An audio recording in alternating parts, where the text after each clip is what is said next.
Welcome back, viewers. Thank you for staying with us. This is your host, Nitin. Now, in this part of the program, we are going to talk with Mr. Nitin Kunkolienkar on whether the education and the industry are moving towards the development of these IT and creation of jobs or not.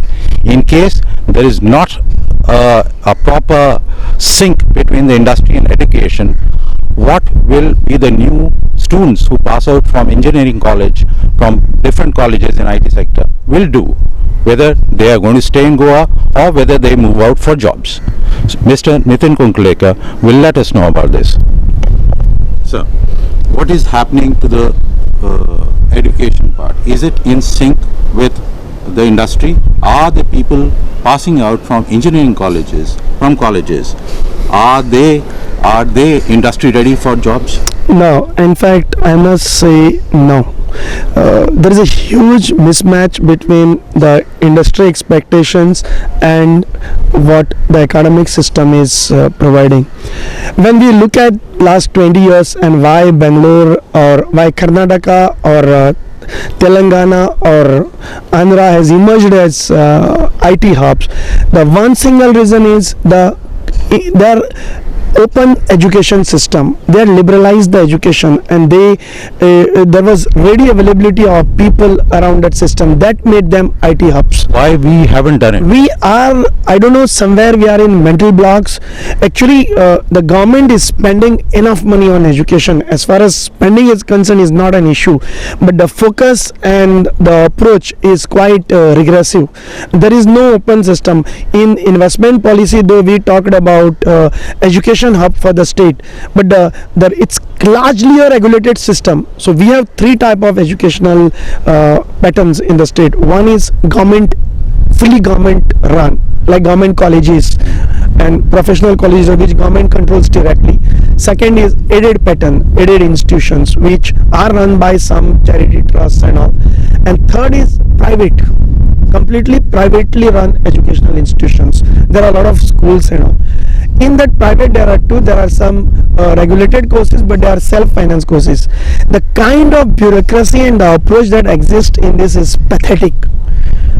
Government has to open up, give freedom to these people to run the educational institution. There has to be regulation in terms of content. So as long as you have an open system and allow people to come and set up without much hassle, don't regulate the fees, allow things to happen freely. Today there has to be a drastic reform in education sector. First of all, you need to rename that Department of Education or Ministry of Education as Ministry of Skill Development or Ministry of Human Resource Development. That is the first thing we have to do. Then the different approach today, like for example IT, since we are talking on IT, today IT is run by ITI, which is under craftsmanship training, which reports to a Minister of Craftsmanship Training, right? Second, IT is also linked to university like MCA and BE engineering and all these courses. Third is they are also linked to AICT and other courses which are linked to Goa board, 11th, 12th, vocational courses. If you really look at in a very holistic way, there is a complete mismatch. Most of these courses are age old. Today the world has moved much ahead, whereas most of these institutions are teaching the same old course. So who will set the ball rolling? So the thing is that the government has to appoint a commission, and not of the typical bureaucrats who are only deciding all these things typically. Same thing is getting revolved. It's like the same people, same system is getting revolved, and you don't expect much to happen. So we need to have a very transformational approach to education, and first craftsmanship training and Ministry of Education should be combined as one department. Two, government has to relook at complete syllabus of skill. Today there are so many skill development councils could be integrated in Goa. They can come and also guide what could be the skill based courses. How do we create a good intellectual society? Because education is a very important subject, and government, I feel, has not done that in spite of spending. Deregulate. Don't let director of higher education virtually controls everything. Director of technical education virtually controls even non-aided institutions. Give freedom to people to run their educational institution. syllabus has to be reworked. Goa University has to relook at the syllabus of the engineering colleges in line with what is required for today and for tomorrow, not historical approach to education. Technology has changed. In electronics and IT, the technology has changed drastically. So you need to be an innovator. An innovator cannot be with your legacy system. Innovator has to be with a prospective system. And I think this is one thing which I emphasize every time. And most important, Goa needs a full-time education minister. Unfortunately, in last 20-25 years, I've seen Goa never had a focused education minister. Some of the chief ministers tried to hold those portfolios with them. As I want to do justice, education is pet to my heart, but they haven't done except giving some grants for the building and all. They are all petty things. Today, grant and all are support systems, but the critical survival is on the problems that education sector is having today. If you want future of Goa, and we are talking about Goikar and Goikarpan, can be achieved through transforming this education system by making our educated youth to live in Goa for Goa. As an industrialist, in case if you want to hire students who are passing out from Goa College of Engineering, Goa colleges. Just before that, I'll complete my statement. We need a focused education minister, and I had seen to some extent Mr. Babush Mansarat was one of the good education ministers. He had a very open system. At least he was there for a short time, but he had a very open up. He allowed some professionals to come and contribute. So we need to have, let us not, some people commented, what do you mean by Babush being an education minister, but he had done a fairly good job as compared to most of the other educational ministers. So we need to get a person who will give focus on education minister, and I think Mr. Parrikar should appoint one minister with only education as one portfolio, and I think that the person has to deliver. And I think if person like Vijay Sardesai or Rohan, who are very dynamic and aggressive, should take up this challenge, but they have capability, and that is true Goikar and Goikarpan, because rest of the things and all are different. But today our youth is going to go out searching for jobs, and we can't create opportunities for them. It is shame for us. So why can't you create opportunities for them? Are they not industry ready? Are they not studying the same thing what industry requires? No. If they are not, why not? Certainly not. Every IT entrepreneur, if you see from the Goa Technology Association and everyone, they have been talking about it. Today there is a challenge.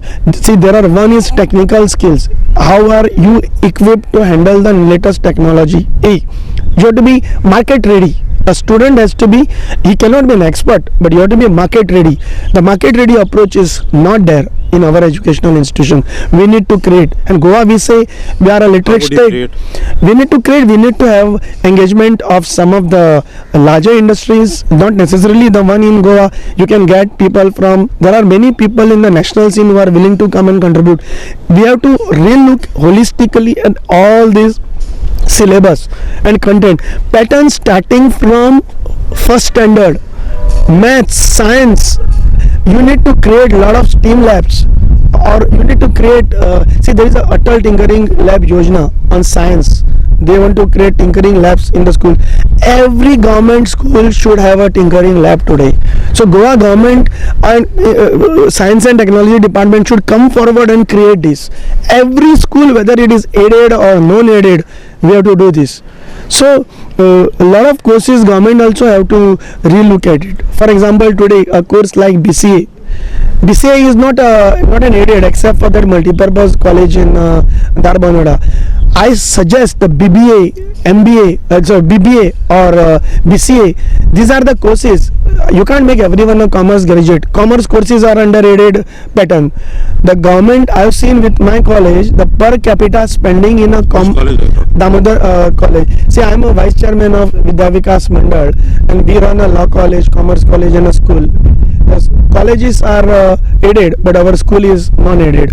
So in the college, we have seen the BCA course. There is a potential, but the fees are high. We have to keep those fees because we have to pay the salaries. If government can make these courses aided, lot of, anyway these are the people, instead of become, they are moving to a good skill based course. So government has to make this kind of courses added. Per capita spending in commerce course is around 70,000 rupees. We had calculated with 7th pay it will go more, and this course's fee is around 30-40,000. If government subsidizes the fee also, that will be a big relief. So government has to come, that will actually develop student. It will allow the institutions to spend more money on IT development. Otherwise, with the change in technology, change in market, there has to be investment capacity also, which can be filled up through a support of the government. So government has to have a holistic view, relook at all these things.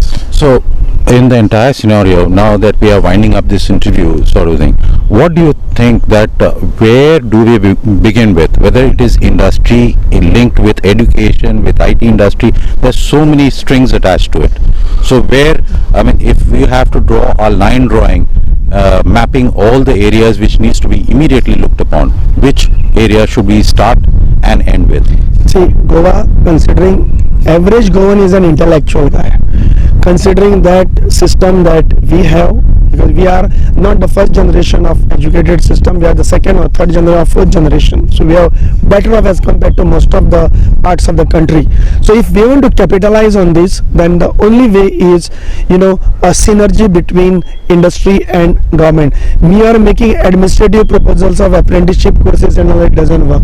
Industry also should be taken in confidence in creating a syllabus. There has to be intellectuals and not the same academic people who should decide, who are actually not. Training to the teachers is very important on the technology. That is lacking. So government has to make head of the institutions accountable for that delivery. Today most of the heads of the institution, they just enjoy the position as a principal and just go. So we have to also build an accountability on them. There has to be mapping, and I think we need to come out with a plan where industry and government and the academic system participates, and we come with one agenda, and that should be the Goa agenda. Thank you very much, Mr. Nitin Kunkolienkar. Thank you very much, viewers, for watching this interview. In our next episode, we'll have another personality who will let us know about the industry and the business happening in Goa. This is your host, Vikant Sahai, signing off. Thank you.